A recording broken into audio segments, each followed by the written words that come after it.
आज हम स्टार्ट करने वाले हैं मेडिसिनल केमिस्ट्री का फर्स्ट चैप्टर। जो हम कवर करने वाले हैं वो है सेडेटिव्स एंड हिप्नोटिक्स।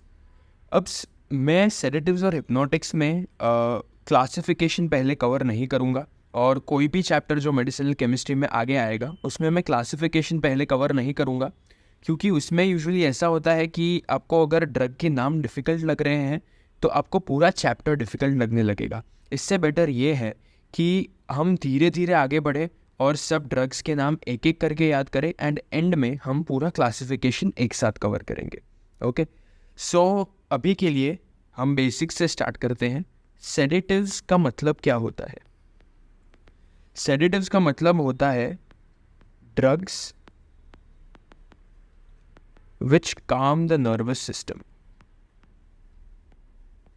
ठीक है, अब इसका मतलब क्या हुआ कि अगर कोई पेशेंट एंग्जाइटी या ऐसे किसी डिसऑर्डर से गो थ्रू कर रहा है जिसमें कि सीएनएस बहुत ज़्यादा एक्टिव हो जाता है कभी कभी, उस केसेस में सेडेटिव्स जैसे ड्रग्स दिए जाते हैं। ओके, सो ये बेसिकली नर्वस सिस्टम को काम करते हैं। एंड हिप्नोटिक्स क्या होते हैं?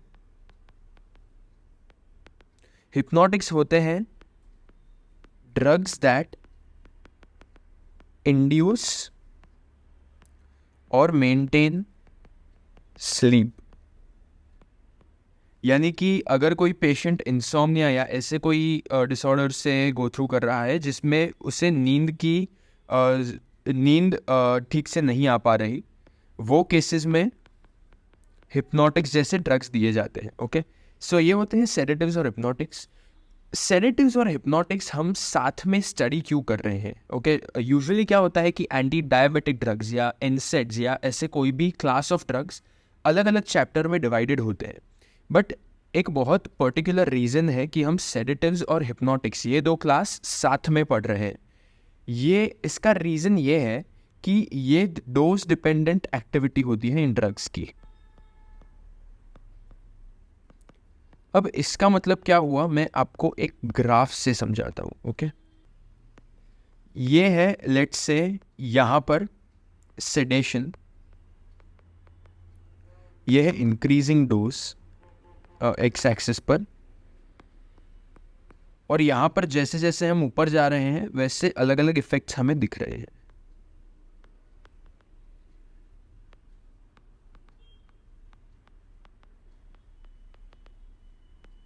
अब इसका मतलब क्या हुआ कि कोई ड्रग अगर हम एक पर्टिकुलर डोज यानी कम डोज पे दे रहे हैं, ये डोज है लेट्स से इसका, ओके, ये डोज पे हमें सेडेशन एक्टिविटी मिलेगी उस ड्रग की। ओके, लेट्स से हमने डोज को थोड़ा सा इंक्रीज कर दिया। ठीक है, हमने लेट्स से डोज को थोड़ा सा इंक्रीज कर दिया, तो ये लेवल पे, ये डोजेज पे, ये ही सेम ड्रग जो आपने यहाँ पर दिया था, ये सेडेशन के लिए जो ड्रग दिया था, यही सेम ड्रग आपको एक हायर डोज पे हिप्नोसिस देगा। यानी कि पहले वो सिर्फ नर्वस सिस्टम को काम कर रहा था, अब वो इतना ज़्यादा काम कर रहा है नर्वस सिस्टम को कि हिप्नोसिस इंड्यूस हो रहा है, यानी पेशेंट नींद में चले जा रहा है या नींद का इफेक्ट पड़ रहा है उस पर। ओके, अब कई बार ये भी होता है कि अगर ये डोज ज़्यादा हो गया, बहुत ज़्यादा, तो पेशेंट पर एनेस्थेटिक इफेक्ट पड़ता है। एनेस्थेटिक इफेक्ट यानी नंबनेस और not being able to feel anything, ये होता है एनेस्थीसिया। ओके, तो अगर ये जो ड्रग्स हम हिप्नोसिस और सेडेशन के लिए दे रहे हैं वो अगर एक हद से ज़्यादा हो जाते हैं तो एनेस्थीसिया का इफेक्ट मिलता है उस पेशेंट पर। और लेट्स से और भी अगर उसे बढ़ा दिया वो डोज को, एक बहुत ज़्यादा टॉक्सिक लेवल पे अगर हम ले गए, तो उससे पेशेंट कोमा में भी जा सकता है। ठीक है, इस वजह से ये जो डोज डिपेंडेंस है कि जैसे जैसे हम इंक्रीज कर रहे हैं डोज, उससे इफ़ेक्ट्स हमें सेडेशन और हिप्नोसिस की अलग अलग डोज पे मिल रही है। उस वजह से हम सेडेटिव्स और हिप्नोटिक्स को साथ में पढ़ते हैं। ओके, अब ऐसी बात है कि पहले जो ड्रग्स यूज़ किए जाते थे सेडेशन और हिप्नोसिस में, ये थोड़ा सा हिस्ट्री में जा रहे हैं हम, क्योंकि ये थोड़ा जानना ज़रूरी है कि नए ड्रग्स डेवलप करने की ज़रूरत क्या पड़ी। ओके, सो लेट्स से हम वापस सेम ग्राफ बनाते हैं, ये सेडेशन, ये हिप्नोसिस, ये एनेस्थीसिया और ये कोमा, और यहाँ पर है डोज। ओके, ये इंक्रीजिंग डोज है। तो अब आप देखोगे कि हम लेट्स से हम दो ग्राफ बनाते हैं। ओके, ये है पहला ग्राफ, ये है लाइन ए, और दूसरा जो प्लॉट हम बनाएंगे वो है ये है लाइन बी। ओके, अब इसमें आप डिफरेंस क्या देख रहे हो मेनली, ये जहाँ डोज बढ़ रहा है ये केस में जो ए है, वो केस में जहाँ डोज बढ़ रहा है उसके साथ साथ जो इफेक्ट आता है, ड्रग का, यानी कि ये लेवल यहाँ पर जहाँ पर कोमा आ रहा है वो लेवल कॉन्स्टेंटली इंक्रीज कर रहा है, राइट। सो आप केस ए में देखोगे कि ज़्यादा चांसेस है कि पेशेंट कोमा में चला जाए, क्योंकि वो लेवल तक राइज कर रहा है वो डोज का इफेक्ट। ओके, बट आप अगर दूसरे केस में देखोगे कि जो बी ड्रग्स है वहाँ पर आप एक हद तक अगर आप डोज बढ़ाओगे तो आपको इंक्रीजिंग इफेक्ट्स मिल रहे हैं, यानी पहले सेडेशन है ये लेवल पर, हिप्नोसिस है ये लेवल पर, और एनेस्थीसिया है ये लेवल पर बाद में अगर आप एक पॉइंट के बियॉन्ड, यानी ये पॉइंट के बियॉन्ड अगर आप और भी डोज बढ़ाओगे तो आपको दिखेगा कि इसका इफेक्ट प्लेटो हो जा रहा है। प्लेटो यानी फ्लैट हो जा रहा है, यानी कि ग्राफ ऊपर नहीं बढ़ रहा है, यानी कि कोमा का जो इफेक्ट है वो आपको नहीं दिख रहा जो बी ग्राफ है उसमें। ठीक है, तो ए जो है वो एक्चुअली में ओल्डर ड्रग्स थे, यानी कि बार्बिचुरेट्स। ठीक है, और बी जो है वो न्यूअर ड्रग्स है जो अभी यूज़ किए जाते हैं ज़्यादातर, क्योंकि इसमें साइड इफ़ेक्ट्स कंपैरेटिवली कम होते हैं। ये है बेंजोडायाज़ेपिन्स। ये जो हम दो क्लास है इसमें आगे जाकर स्ट्रक्चर्स और मैकेनिज्म और वो सब पढ़ने वाले हैं, वो दो क्लास के नाम है बार्बिचुरेट्स और बेंजोडायाज़ेपिन्स। ओके, तो बार्बिचुरेट्स जो ओल्डर ड्रग्स थे उसमें आपको कोमा तक के इफेक्ट्स देखने मिल रहे हैं, यानी इसके साइड इफेक्ट्स बहुत ज़्यादा थे सीएनएस के ऊपर, सीएनएस यानी सेंट्रल नर्वस सिस्टम। बट जो नए ड्रग्स बनाए गए बी क्लास, वो नए ड्रग्स थे जो एनेस्थीसिया के ऊपर तक कोई और साइड इफ़ेक्ट्स नहीं देते। इवन तो इनके साइड इफ़ेक्ट्स डेफिनेटली प्रेजेंट है, बट इतने सिवियर या लीथल यानी जो एंड में डेथ कॉज कर सकते हैं या कोमा कॉज कर सकते हैं, इतने ज़्यादा साइड इफ़ेक्ट्स नहीं है। ओके, सो ये रीज़न से नए ड्रग्स बनाए गए। पहले बार्बिचुरेट्स थे, बाद में बेंजोडायाज़ेपिन्स, अभी भी नए ड्रग्स बनते जा रहे हैं, जैसे ज़ोल्पिडेम करके एक ड्रग है जो हम पढ़ेंगे। ये सब ड्रग्स नए नए क्लासेस के हैं, बट ये हम आगे जाकर पढ़ेंगे, अभी इसको आपको इस पे ध्यान देने की ज़रूरत नहीं है। द नेक्स्ट थिंग जो हम पढ़ने वाले हैं वो है मैकेनिज्म ऑफ एक्शन, कि भाई सेडेटिव्स और हिप्नोटिक्स काम कैसे करते हैं, यानी कि वो सेडेशन या हिप्नोसिस का इफेक्ट जो है वो कैसे देते हैं। ठीक है, वो हम पढ़ेंगे। अब इसके लिए आपको एक बेसिक चीज़ पता होना ज़रूरी है, एक न्यूरोट्रांसमीटर होता है गाबा करके। अब इसका फुल फॉर्म होता है गामा अमीनो ब्यूट्रिक एसिड। ठीक है, ये इसका फुल फॉर्म होता है गाबा। ये एक न्यूरोट्रांसमीटर है। न्यूरोट्रांसमीटर जैसे एसिटाइल कोलिन सबसे बेसिक न्यूरोट्रांसमीटर जो आपको पता होगा, गाबा एक इनहिबिटरी न्यूरोट्रांसमीटर है। इसका मतलब क्या हुआ कि न्यूरोट्रांसमीटर करता क्या है, वो अपने रिसेप्टर पे जाकर बैठता है, राइट।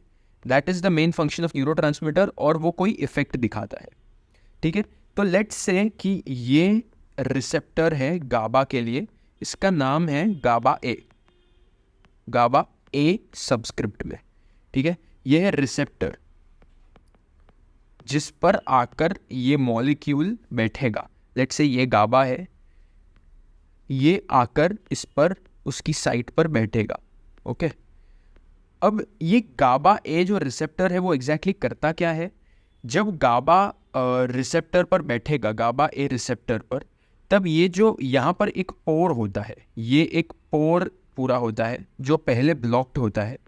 ठीक है, ये इनिशियली ब्लॉक्ड होता है पोर, ब्लॉक्ड इनिशियली, बट जब गाबा आकर इसको बाइंड करेगा तब ये पोर खुल जाएगा। तो लेट्स से ये जो पोर हम दिखा रहे हैं वो पूरा खुला हुआ है, ठीक है, ये पोर खुल गया क्योंकि गाबा आकर इस पर बाइंड कर गया।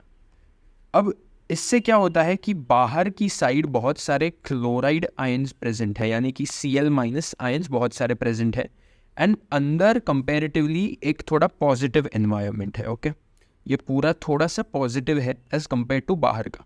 ओके, बट जब गाबा आकर इस पर बाइंड करेगा ये रिसेप्टर पर, गाबा ए पर, तब क्या होगा कि ये जो क्लोराइड आयंस है वो ये पोर ओपनिंग की वजह से अंदर पास होना स्टार्ट हो जाएंगे, यानी कि क्लोराइड आयंस अंदर घुसना स्टार्ट हो जाएंगे, जिससे कि अंदर का चार्ज थोड़ा सा नेगेटिव हो जाएगा। ठीक है, अब अगर आपने ये बायोलॉजी में पढ़ा होगा, अगर मेम्ब्रेन, ये मेम्ब्रेन जो है इसके अंदर का चार्ज अगर नेगेटिव है एज कंपेयर टू बाहर, तो इसे कहा जाता है हाइपर पोलराइजेशन। और ये हाइपर पोलराइजेशन से होता क्या है? हाइपर पोलराइजेशन से इम्पल्स कंडक्शन कम हो जाता है, यानी कि जो मैसेजेस आते हैं न्यूरोट्रांसमीटर्स की वजह से, जो न्यूरॉन्स के थ्रू पास होने चाहिए वो नहीं हो पाते क्योंकि अंदर का चार्ज थोड़ा ज़्यादा नेगेटिव हो गया एज कंपेयर टू पहले जितना था उतना। ओके, सो इससे नर्व्स काम हो जाते हैं, नर्व्स काम डाउन। ठीक है, और इससे आता है सेडेशन और हिप्नोसिस। अब ये तो हुआ एक नेचुरल प्रोसेस जिसमें एक नेचुरल न्यूरोट्रांसमीटर जो गाबा है हमारे बॉडी में, वो जाकर बाइंड कर रहा था उसके रिसेप्टर के साथ, और Cl- के जो आयंस है वो अंदर जा रहे थे, जिससे हाइपर पोलराइजेशन हो रहा था, जिससे कि नर्व्स काम डाउन होकर सेडेशन और हिप्नोसिस मिल रहा था। पर ये एक नॉर्मल लेवल तक ही होता है बॉडी में जब आप जागे हुए होते हो। बट लेट्स से किसी पेशेंट को एंग्जाइटी की या कोई और प्रॉब्लम है जो जागे हुए स्टेट में, जिसके जागे हुए स्टेट में ये पूरा प्रोसेस कम हो जाता है, यानी कि जो सेडेशन है, जो नर्वस सिस्टम काम रहना चाहिए जब फ्लाइट और फाइट रिस्पॉन्स नहीं एक्टिवेटेड है, वो नहीं रह पा रहा किसी पेशेंट में, तो हम ये ड्रग्स देते हैं। अब ये सेडेटिव्स और हिप्नोटिक्स एग्जैक्टली करते क्या है? जो सेडेटिव्स और हिप्नोटिक्स है, यानी कि बेंजोडायाज़ेपिन्स, बार्बिचुरेट्स और भी कई सारे ड्रग जो हम देखेंगे, वो आकर यहाँ पर बाइंड करते हैं, उनकी अलग से एक साइट होती है वहाँ पर। लेट्स हम ट्राइंगल में दिखा, या फिर एक ग्रीन कलर लेते हैं हम, उससे दिखाते हैं। ये है बेंजोडायाज़ेपिन्स या बार्बिचुरेट्स या कोई भी और सेडेटिव हिप्नोटिक ड्रग। ये जो ड्रग है वो, ये जो गाबा का एक्टिविटी है ना, ये गाबा का एक्टिविटी उसको पोटेंशिएट करेगा। पोटेंशिएट यानी कि उसकी एक्टिविटी को बढ़ा देगा वो, यानी कि ज़्यादा सेडेशन और हिप्नोसिस आपको मिलेगा जब ये ड्रग्स आकर ये रिसेप्टर पर अपने अलग से जो बाइंडिंग साइट होती है उस पर बाइंड करेंगे। तब आपको ज़्यादा एक इफ़ेक्ट मिलेगा Cl- के इन्फ्लक्स का, जिससे कि हाइपर पोलराइजेशन बढ़ेगा, जिससे कि इम्पल्स कंडक्शन और कम होगा, जिससे कि नर्व्स और काम डाउन होंगे, जिससे कि सेडेशन हिप्नोसिस बढ़ जाएगा। ओके, सो ये बेसिकली काम होता है सेडेटिव्स या हिप्नोटिक्स का, क्लोराइड आयंस को अंदर पुश करना, जिससे कि हाइपर पोलराइजेशन हो जाए। ओके, अब इसमें एक इम्पॉर्टेंट बात याद रखने वाली ये है, ये लास्ट पॉइंट है आज के वीडियो का, जो मैकेनिज्म ऑफ एक्शन है उसका। ये इम्पॉर्टेंट बात ये है कि बार्बिचुरेट्स